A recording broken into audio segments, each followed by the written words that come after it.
अतिशय वाईट पद्धतीने हे आंदोलन हाताळण्यात येते, कारण संपूर्ण जगाचं लक्ष या आंदोलनाकडे लागलेलं आहे।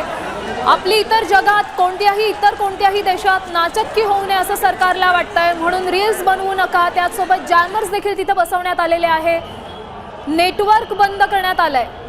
बीजेपीच्या शिष्टमंडळाशी केवळ 10 मिनिटं केंद्राने चर्चा केली, 2 तास त्यांना वाट पाहायला लावली आणि फक्त 10 मिनिटं एवढं मोठं आंदोलन उग्र स्वरूपात त्यांनी धारण केलेलं आहे। संपूर्ण देशभरातून तरुणाई दिल्लीमध्ये एकवटलेली आहे। या आंदोलनाची धग आता इतर शहरांमध्ये पसरलेली आहे, मात्र सरकार याविषयी अजिबात गांभीर्याने घेत नाही आहे प्रकरण, असं सगळं चित्र आता सध्या तरी दिसतंय।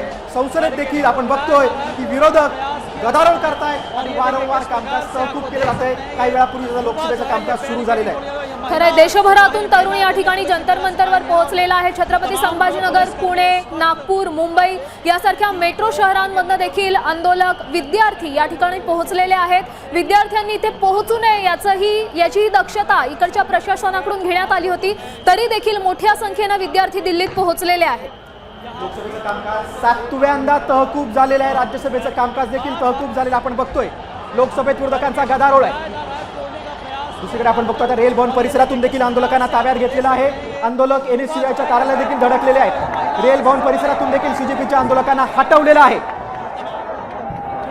आंदोलक विद्यार्थी आपण बघतोय की आंदोलकांवर अश्रुधुराच्या नळकांड्या फोडण्यात आले। संसद भवन परिसरामध्ये आणीबाणीची परिस्थिती आहे। आंदोलकांना रोखण्यासाठी अश्रुधुराच्या नळकांड्या वारंवार फोडल्या जात आहेत। आंदोलक बॅरिकेड सोडवण्याचा प्रयत्न करतायत। संसद भवन परिसरातून शेकडो आंदोलकांना आता ताब्यात घेतलेलं आहे।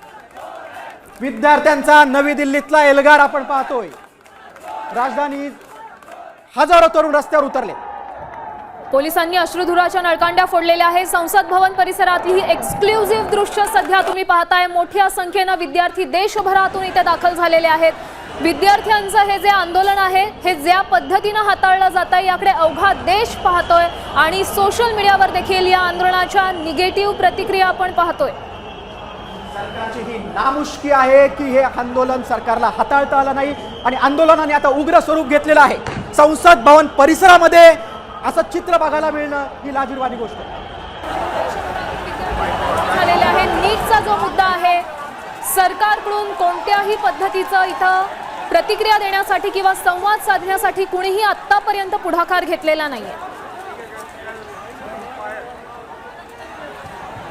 संपूर्ण संसद भवनावर हा मोर्चा निघालेला आहे। आपण ही गर्दी पाहतो, एक्सक्लुझिव्ह दृश्य तुम्ही पाहताय, आत्ताच्या घडीची एक्सक्लुझिव्ह दृश्य साम टीव्हीवर तुम्ही पाहताय। हा जो मोर्चा आहे अत्यंत उग्र रूप धारण केलेला आहे। पोलिसांनी ज्या पद्धतीने हे आंदोलन हाताळलेलं आहे या संपूर्ण स्थितीकडे सध्या संपूर्ण देश पाहतोय। अनेक संमिश्र प्रतिक्रिया या आंदोलनासंदर्भातल्या उमटलेल्या आपण पाहतोय। विरोधकांकडून मोठ्या पद्धतीने याचा विरोध केला जातोय। ते एमपी जात होते पहिले अगोदर, एमपी गेल्यानंतर त्यांनी लाठी बरसवण्याचं चालू केलं। तर त्यांना माहित आहे का एमपी समोर करण, ते एमपी समोर हे लोक गिड़गिड़ान कि सरकार क्या कर रही है, जनता के ऊपर ये सरकार की पुलिस क्या कर रही है। लाठीचार्ज केला तुझा, लाठीचार्ज हे बघ। यहाँ पर देख सकते हैं दर्शकों, कोई अपनी चोट दिखा रहे हैं। इनका दावा है कि पुलिस ने इनके ऊपर जो है लाठीचार्ज किया है, पीठ पर लाल लाल निशान। ऐसा कोई गुनाह नहीं रखा। मेरे उंगलियों से लेके मेरे पीठ से लेके मेरे सर तक लाठियां बरसाई इन्होंने। आज बोल दे अभी मैं यहाँ पे जाऊंगा और लाठी बरसा दे, उससे अच्छा है ना गोली बरसा दो। अरे 15-20 लोकांनी मी इथं उभा होतो, इथं उभा असताना मला मारला, मी एकटा उभा होतो, एकटा। अगर आपको यही करना है तो मेरे को इस देश में रहने की आजादी मत दो। ये आजादी के नाम पे कलंक है, ये लोकतंत्र की हत्या है। आप स्टूडेंट्स को मार रहे हो यार, स्टूडेंट्स को, निर्मम स्टूडेंट्स है ये, निर्मम।